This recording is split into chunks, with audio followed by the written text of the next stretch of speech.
Queridos irmãos e irmãs, a falta de convicção inabalável da obra salvadora por meio de Cristo Jesus é o principal agente da apatia na pregação.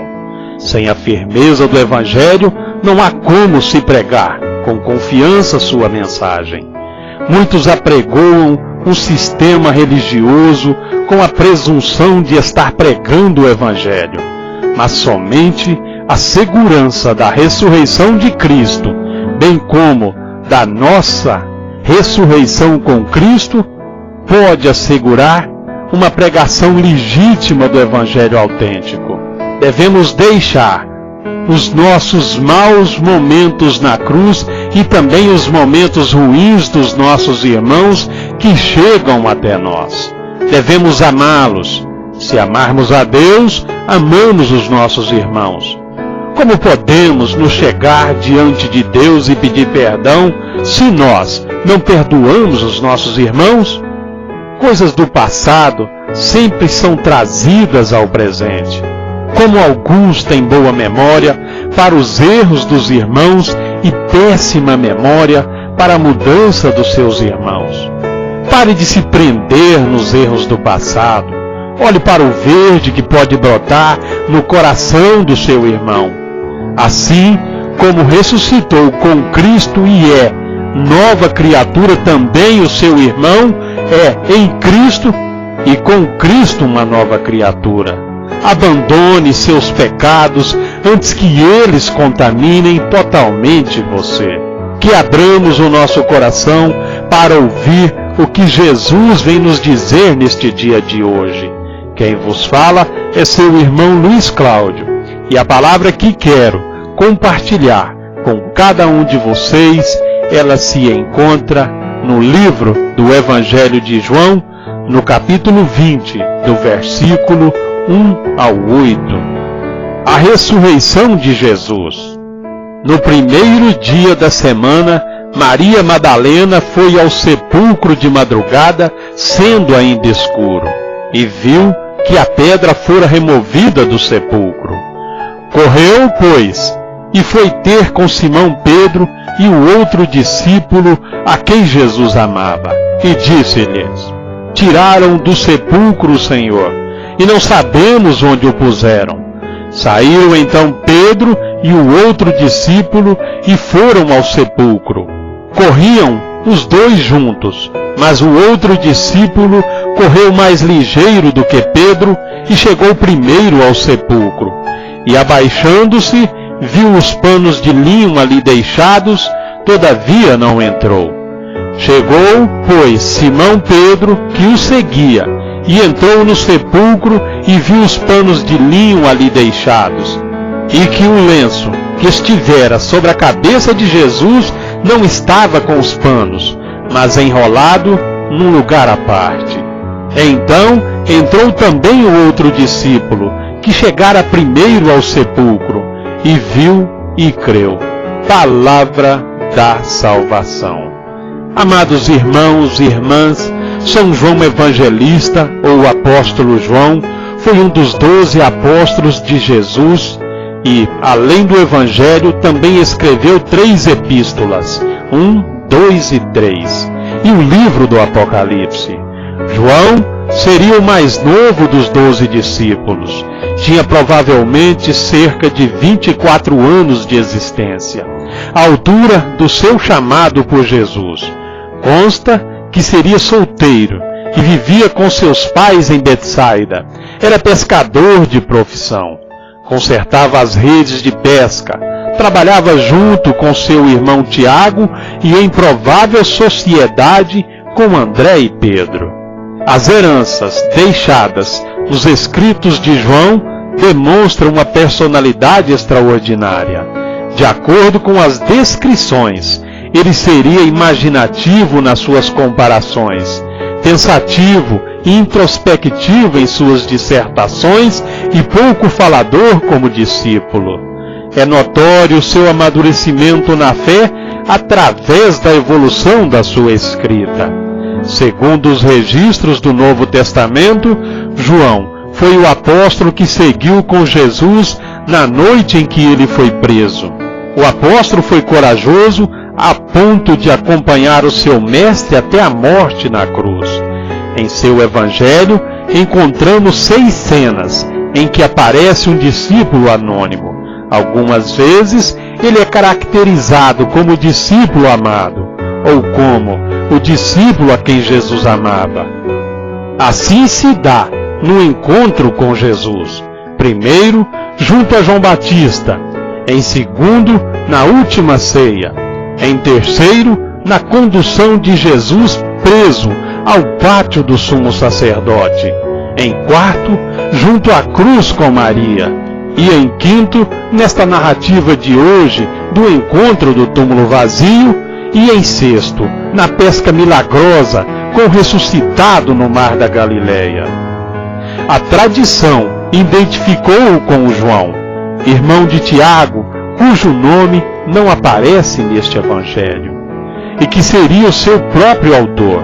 No encontro do túmulo vazio, enquanto Maria Madalena e Pedro ficam perplexos, este discípulo destaca-se por crer na presença viva de Jesus sem vê-lo, sem necessidade de aparições do ressuscitado. O discípulo tem uma fé penetrante, que reconhece a eternidade de Jesus em sua humanidade, a partir da experiência que teve de seu convívio e de seu testemunho de amor. A história conta que João esteve presente e ao alcance de Jesus até a última hora. A ele foi entregue a missão de tomar conta de Maria, a mãe de Jesus, como filho único de Maria. Tinha a responsabilidade de cuidar de sua mãe após a morte de seu pai José. Quanto aos supostos irmãos de Jesus, designados nos evangelhos, os linguistas e historiadores sérios atestam que, em aramaico, o antigo idioma utilizado por Jesus, as palavras que designavam irmãos eram utilizadas indistintamente para primos e outros parentes. Jesus poderia, é claro, ter passado essa incumbência para algum de seus supostos irmãos, se ele realmente os tivesse, mas a entregou aos cuidados de seu melhor amigo, João, sendo tal argumento mais uma prova consistente de que Jesus não teve irmãos carnais. Depois da morte e martírio de Tiago, João teria partido para a Ásia Menor, onde dirigiu a importante e influente comunidade cristã de Éfeso, fundada por Paulo anos antes. João esteve várias vezes na prisão. Foi torturado e exilado na ilha de Patmos, onde teria escrito o Apocalipse por um período de cerca de 4 anos, até que o cruel imperador Domiciano foi assassinado e o manso imperador Nerva chegasse ao poder em Roma. De todos os 12 apóstolos, João Zebedeu finalmente tornou-se o mais destacado teólogo. Ele morreu de morte natural em Éfeso, no ano 103 d.C., quando tinha 94 anos. Que ele nos ajude a proclamar cada dia que o sepulcro de Cristo continua vazio, porque ele não está aqui, ressuscitou, como havia dito. Amém? Amados irmãos e irmãs, falamos hoje na liturgia sobre a ressurreição de Jesus. E no nosso momento de reflexão, eu não poderia deixar também de falar sobre o seu nascimento. Com a simplicidade das crianças, consideramos o grande mistério de nossa fé. O nascimento de Jesus marca a chegada da plenitude dos tempos. Desde o pecado de nossos primeiros pais, a linhagem humana se havia afastado do Criador, mas Deus, compadecido de nossa triste situação, enviou o seu Filho eterno, nascido da Virgem Maria, para resgatar-nos da escravidão do pecado. O apóstolo João o explica usando expressões de grande profundidade teológica. No princípio era o Verbo, e o Verbo estava junto de Deus, e o Verbo era Deus. Isso está em João, no capítulo 1, no versículo 1. João chama palavra ao Filho de Deus, a segunda pessoa da Santíssima Trindade, e complementa: e o Verbo se fez carne e habitou entre nós, e vimos sua glória, a glória que o Filho único recebe de seu Pai, cheio de graça e de verdade. Isso está em João, no capítulo 1, no versículo 14.